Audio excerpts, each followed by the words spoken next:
안녕하세요. 오늘 영화 속 육아에서는 2007년도 인도 작품이죠. 지상의 별처럼이라는 작품을 함께 나눠보려고 해요.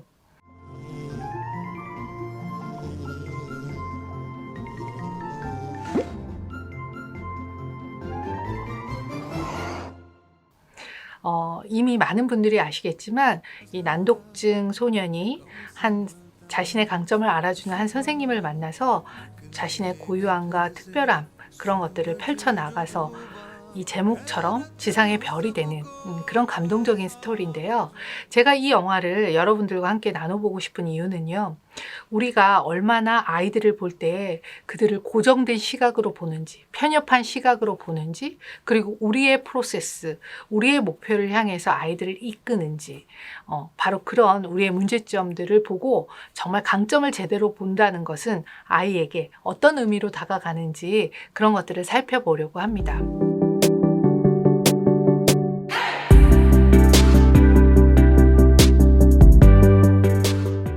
이 영화는 그 존재 가치를 발견해 가는 과정에서 그 아이를 바라보는 시각에 따라서 얼마나 아이가 다르게 클 수 있는지에 대해서 우리에게 강력한 그 시사점을 주죠. 이것을 좀 자세하게 한번 들여다보기로 하겠습니다. 먼저 이 영화에서요,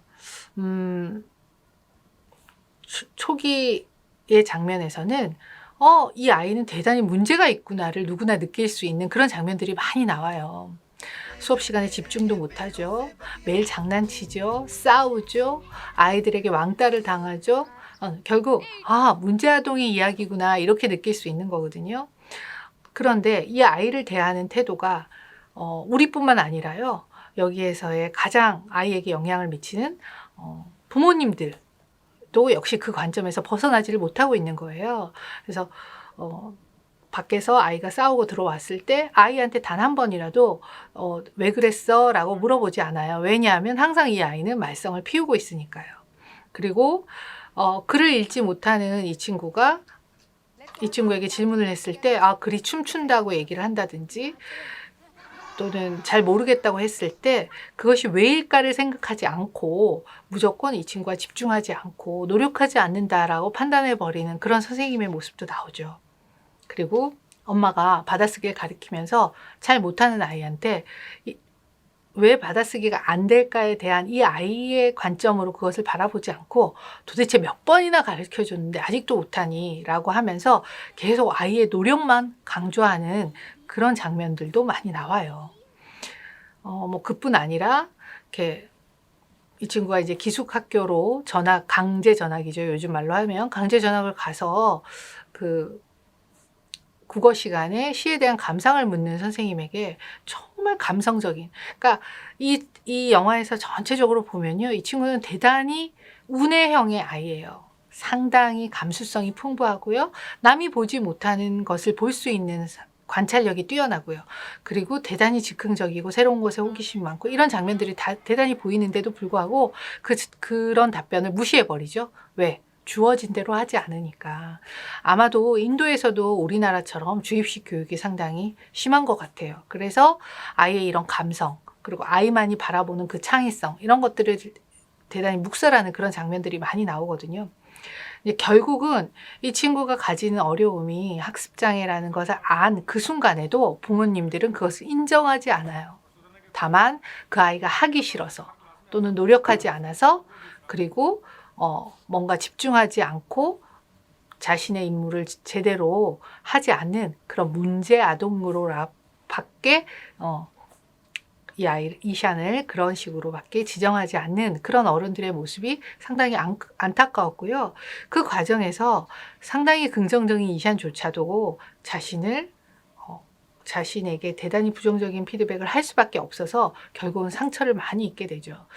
제가 이 영화의 장면에서 상당히 가슴 아팠었던 것은 자신을 알아봐주는 이콤보 선생님이 만들기를 잘했다고 모든 아이들 앞에서 칭찬을 하는데도 그는 웃지 않아요. 그리고 미술전에서 수상을 해서 전체 대상을 받게 돼서 모든 전교생들이 자기를 주목하는데도 절대로 자기의 모습을 드러내지 못하고 위축되어 있는 그 아이의 모습이 상당히 안타까웠는데요. 왜 이렇게 긍정적인 이샨이 이렇게 심하게 상처를 받았을까요? 보통 외부에서의 그런 사회적인 피드백은요, 아이들을 상당히 병들게 하죠.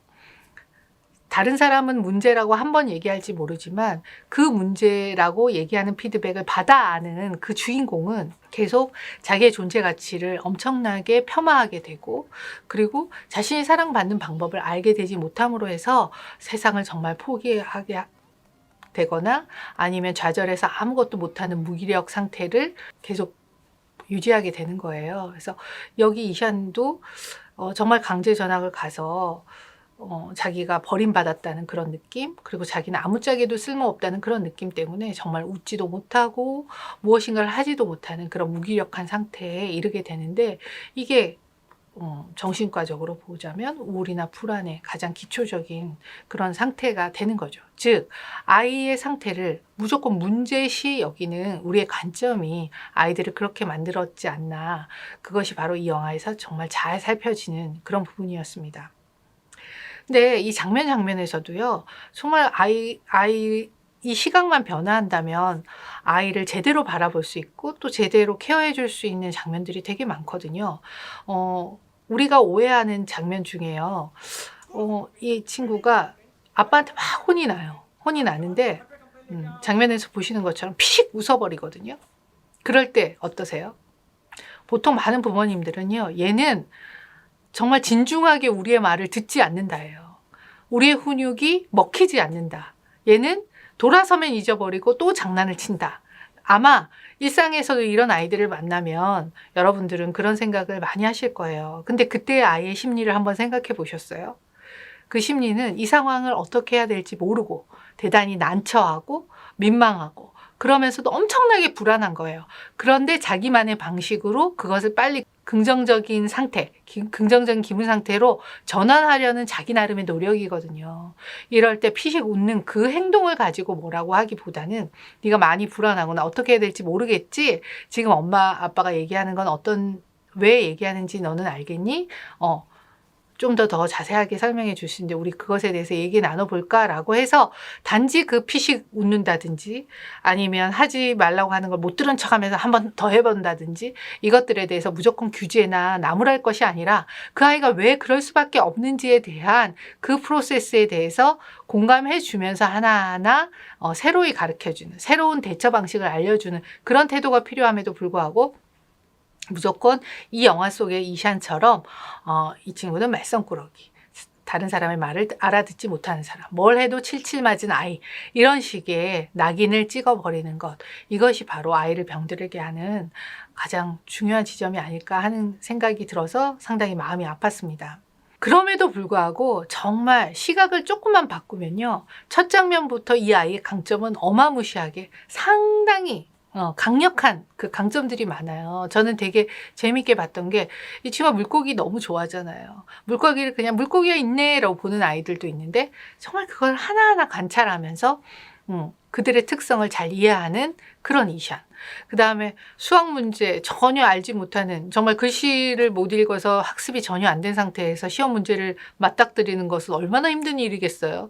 그런 시험 문제를 보고 그 와중에도 정말 자기의 상상력을 동원해서, 이게 영화이긴 하지만 실제로 교실에 앉아 있는 아이들의 머릿속을 영화의 이 장면으로 나타낸다면 이 이샨처럼 정말 자기만의 스토리텔링이 막 되지 않았을까요?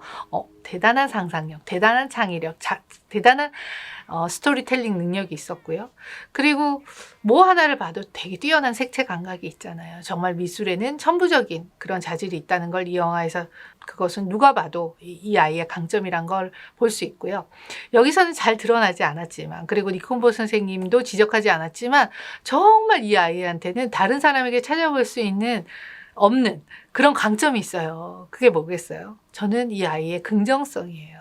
사실 이렇게 구박받고 매일 부정적인 피드백을 받고, 그럼에도 불구하고 이 친구는 그것을 부정적으로 바라보지 않고 대단히 긍정적으로 전환할 수 있는 능력이 있더라고요. 아빠한테 혼나고 나서도 그 샤워기에 물과 한번 싸워볼까 하고 웃으면서 금방 기분이 전환되는 그 능력.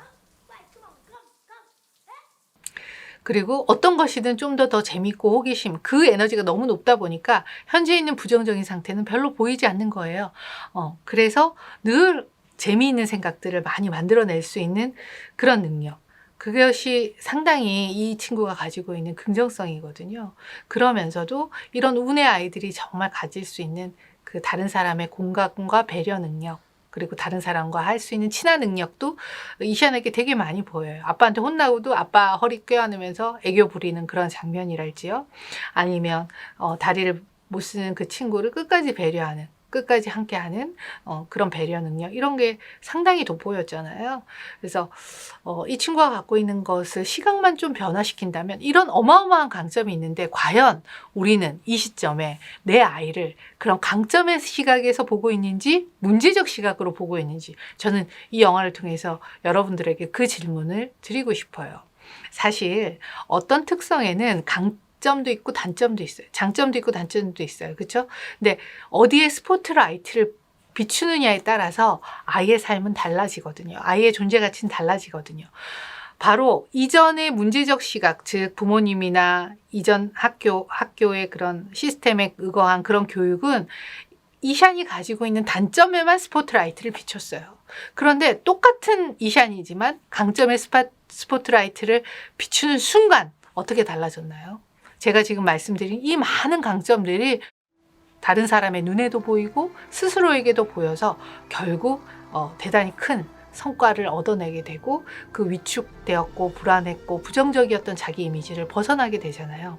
이게 바로 우리가 얘기하는 긍정의 힘이에요.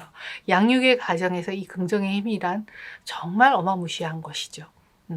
그래서 내 아이를 지금 내 아이가 갖고 있는 특성을 정말 긍정적으로 내가 바라보고 있는가, 강점으로 바라보고 있는가, 저는 이것을 한번 이 영화를 통해서 질문 드리고 싶어요. 그래서 강점을 알았다면 그 강점을 통해서 어떻게 교육시키느냐도 이 영화에서 너무 잘 드러났어요. 자, 니콘보 선생님이 이 친구가 심지어 난독증이라는 현재 장애를 갖고 있음에도 불구하고 정말 이시안의 강점을 중심으로 하는 융합교육이라고나 해야 될까요? 그런 교육을 너무 잘하잖아요. 장면에서 보시듯이 글씨를 그냥 읽히면 이 친구는 그것의 의미와 개념을 구조화할 수 있는 능력이 없어요. 난독증이란 그런 거잖아요. 그러니 어떻게 하죠? 실제로 체험시키고, 실제로 만지고, 실제로 그려서 그것과 글을 매칭시키는 형태로. 그래서 심지어 이 친구들에게 가장 좋은 거는 뭐예요? 느끼고 보고, 그래서 개념화한 그 이미지를 갖고 그것을 글씨와 매칭시키면서 그 글을 하나하나 외워가는 것. 이것이 이 친구가, 이 난독증을 가진 친구들이 글을 배우는 거, 학습을 할 수 있는 원리잖아요. 그거는 약점에서부터 출발하지 않았어요. 글부터 무조건 강제적으로 주입식으로 가르치지 않았어요. 어떻게 했죠? 정확하게 가르쳐주는 방식이 이 아이의 강점을 중심으로 얘가 잘하는 거, 이미지를 떠올리는 거, 상상하는 거, 체험하는 거, 그래서 느끼는 거, 이 강력한 자기의 강점을 중심으로 결합해서 자기가 가장 어려웠던 그 지점을 함께 결합시켜서 학습해 나가는 진정한 그 강점 교육, 이것이 바로 이 영화에서 우리 부모님들이 좀 배워나가야 되는 그런 측면이 아닐까 해요. 그래서 제가 독서 코칭 이런 거 할 때도 되게 많이 말씀드리지만, 아이가 재미없어 하는 부분을 자꾸 공부시키려고 하지 말고 재미있어 하는 부분을 중심으로 재미없어 하는 부분들을 융합시킬 수 있는 그런 교육의 아이디어를 바로 이 영화에서 니콘보 선생님이 잘 보여주고 계시죠. 결국 이런 과정을 통해서 이샨은 정말 자기의 존재 가치를 알게 됐어요. 부모님들도 이샨의 가치를 알게 되고 선생님, 친구들도 이샨의 가치를 알게 되죠. 정말 행복한 프로세스이지만 사실은 이 과정에서 부모님들이 내 아이를 제대로 인식하는 과정은 이 영화 속에서 이 짧은 2시간 안에서도 대단히 많이 노출되죠. 자, 보세요. 처음에 이 부모님, 이 아버지의 입장은 무조건 이샨은 나고자. 그렇게 살아서는 정말 이 경쟁에서 이길 수 없어. 빨리 다른 아이들처럼 해. 라는 어떤 기존 질서에 대한 어떤 표상이 아버지였어요. 또 어머니는 어떠세요? 자유롭게 이샨을 돌봐주긴 하지만 이샨이 문제인 것이 나의 문제일지도 몰라. 내가 잘못 키워서일지도 몰라. 즉, 전제는 뭐예요? 이샤는 잘못이야. 현재 문제야에서 출발하죠.